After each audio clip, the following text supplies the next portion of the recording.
You know, my mom once told me when I was a young kid, I don't know, maybe 12, 13 years old. My dad had died when I was 10, and my mom took over that role of like guiding me, you know, and she's like, look, Grant, you are the people you hang around.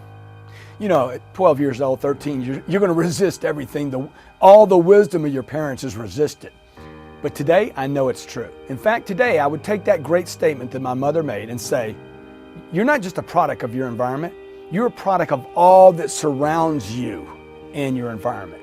That includes the people, your beliefs, the TV you watch, the newspapers you read, the friends you have, the movies you watch, your hobbies, your interests, your family. Everything else that you're involved with influences your environment. And to the degree that your environment is either healthy or unhealthy, is gonna have something to do with the products that you're able to get out and the quantity at which you can put those products out. Something else that you want to begin to do in order to make this your decade. You want to begin to get all the toxic people out of your life.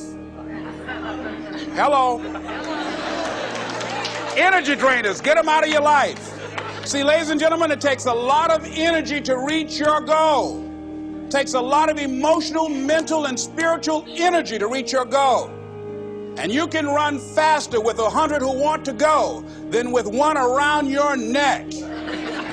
So there are two kinds of relationships. Sid Simon talks about this. Nourishing relationships and toxic relationships.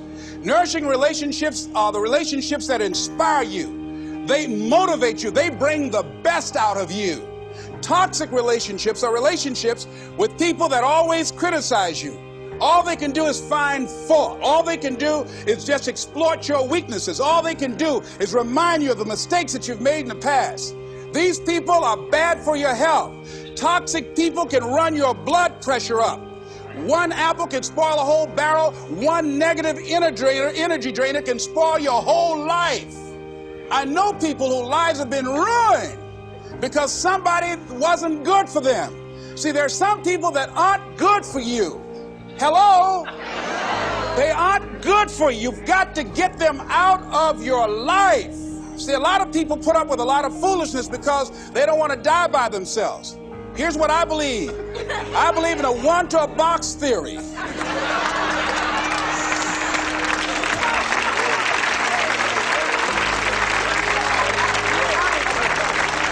Ask this question of yourself. Make a list of who you communicate with most and ask yourself the question, what kind of person am I becoming because of this relationship? Is it helping me to grow mentally and emotionally and spiritually? Am I becoming a better person because of this relationship? Do they bring out the best in me? Do they inspire me? Do they encourage me to develop my greatness? Do they make me stretch? So you got to look at the people in your life and find out what kind of person are you becoming because of that relationship. My mother used to say, birds of a feather flock together. You run around with losers, you will end up a loser. Real shit, man. Like, I mean, I don't even know what to say to niggas, man. Go to my hood, niggas like, yo, what up? I be like, man, get the fuck out of here. I ain't talking to this nigga. What the fuck am I talking to this nigga for? You know what my grandfather told me?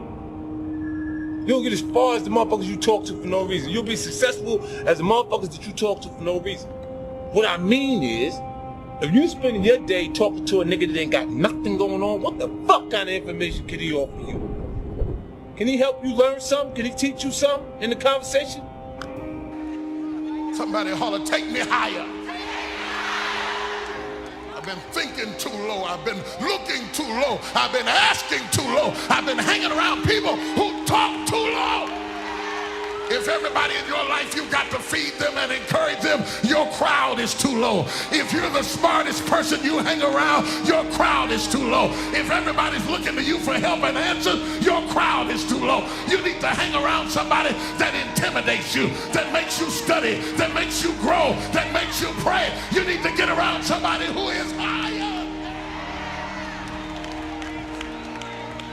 Because iron sharpeneth iron, and great thinkers sharpen great thinkers. And for where you're going, your crowd has got to change. Show me your friends and I'll show you your future. I was very strict with my kids, who they hung around with. I mean, you show me your friends, I'll show you your future. And so I heard you, part of the reason I searched you out and found you, and awesome that you took the chopper into London. was you made a statement about if you're going to hang out on a Friday night in a pub with your buddies and watch football, that's where you'll be in 20 years. Yeah. I played that 10 times. I made my wife listen to it. Because I don't like watching sports and drinking beer or any of that stuff. I just want to get shit done. Correct. So to hear you say it, I was vindicated. Yeah, and well, I said, if you're going to sports bars and belching and farting, watching football matches now, in 20 years you'll be the same guys. Maybe 2 or 3 of the guys will be different, but you'll still be belching and farting and think it's funny. Yeah, but I mean, Elon Musk doesn't go to Super Bowls. Elon Musk doesn't go to the World Basketball Championships. I mean, I don't. I mean, the guys that you see aren't those guys. And the eagles fly above, eagles fly alone. I got 2 or 3 guys I know for 50, 60 years. That's the extent of my friends. You know, I see them 2, 3 times every other year, and that's it. We're not hanging out. We're not, you know. It's hard. It's hard. You have to get used to being alone and not being lonely. It's lonely at the top. And whoever said it's hard to get to the top, but it's harder to stay there. You know, I've been from the penthouse to the shit house a couple of times, and I didn't like the shit house. So I made sure I got right back to the penthouse as fast as I could. But now, I mean, people look up to me. I've got a big following. What I'm trying to get to is, what in the world can you exclude people? And I'm going to suggest, I'm going to hypothesize that you try this experiment in your life. Because anytime I have, and I've done this experiment, and anytime I've not followed this, I've regretted it, and anytime I have, I've felt a heck of a lot better. Remove and exclude people who are insecure. Insecure people. Now you might say, well, Ty, if people are pessimists or optimists have some place in your life, why couldn't low self-esteem / insecure? And it's not necessarily low self-esteem. I want to make that differentiation. Low self-esteem is sometimes people who look at their life and go, I haven't accomplished much. I don't feel like I deserve much. And sometimes, honestly, we live in a cult of high self-esteem. Jonathan Haidt talks about in Happiness Hypothesis how out of whack that is, and actually how many violent people and criminals are people whose sense of self-esteem is delusional.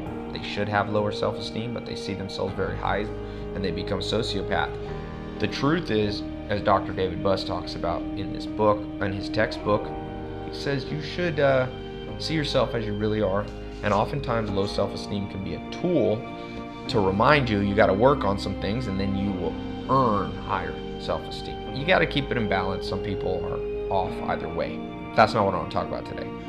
Insecure, though, is different. Insecure are people who are erratic. Okay? You can have insecure people with high self-esteem. In fact, those are the worst people. Without a doubt. Those people that I know, I mean, I have dealt with this in my personal life, romantic life, and business life. And even family, maybe a little bit less, but to some extent. It's the worst. It gets me the least end game goal that I want. It least efficiently gets me, and it throws me off. And I guarantee you, if you go through your life, you will find insecure people are to be avoided, in my opinion, at almost all costs. Maybe watch movies about them, so if they have anything to offer you into your life, you can like visually see them, or read a book about insecure people. But in terms of entrusting any part of your life to their care, whether it be in business, whether it be in love, friendship, health, well, I mean, just...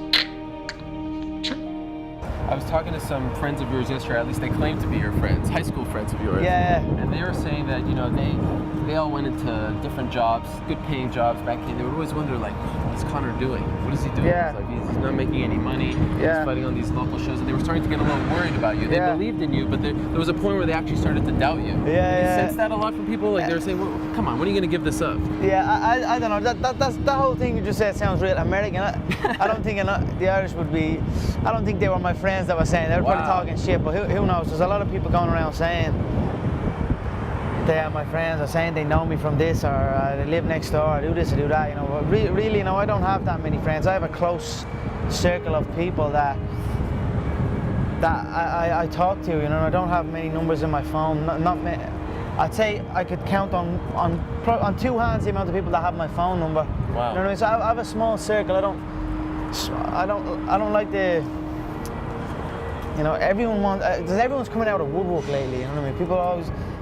Old faces, right? That kind of thing. Yeah, of course. Of course. Right? That type of stuff happens. But you know How do you what I deal mean? with it? How do you weed out the people who aren't there with the right intentions? I just don't pay attention. I just don't entertain it. You know what I mean? I just listen to the people that are close to me. Listen to my family. Listen to my friends. Listen to my team, and then that's it. Nobody else exists. Absolutely nobody else exists. I'm just tunnel vision on this path, and anyone that tries to come in and steer me away from it, I don't know what it is, but they just go then, you know, I just end up getting rid of them or something, you know what I mean? But the most important critic to get on your side is going to be yourself. Once you've set up that force field, you've got to protect, preserve, and grow your own internal strength. So here's an affirmation that you're going to say a few times a day. And in between each time that you say it, you're going to perform a particular exercise that I'll teach you. The affirmation is, I go beyond the fears and limitations of other people. And if you're like me and most of us who tend to feel a bit angry with our situation, and there's a lot of frustration when we say that, it's probably going to come out like, I go beyond the fears and limitations of other people. I control my life, with a very rebellious, angry, frustrated tone. But what I want you to do after saying it that first time and feeling that frustration is to get that frustration out. The way you're gonna get that out is with an exercise that I teach to my students. It's called Get Off My Back. So when you're feeling really charged up, really excited about the situation, really angry and frustrated, I want you to drive your elbows back and say, get off my back! Get off my back! Get off my back! Get off my back! Fuck you! Fuck you! Fuck you! And discharge all of that frustration and energy that you've got inside you. Do it for 30 seconds, do it for 30 minutes, whatever you have to do. Get all of their conditioning out of you. Shake off all of the frustration. It doesn't belong to you, it's been given to you. Those negative people have robbed you of the strongest version of yourself, and you've got to peel off layers to get to that.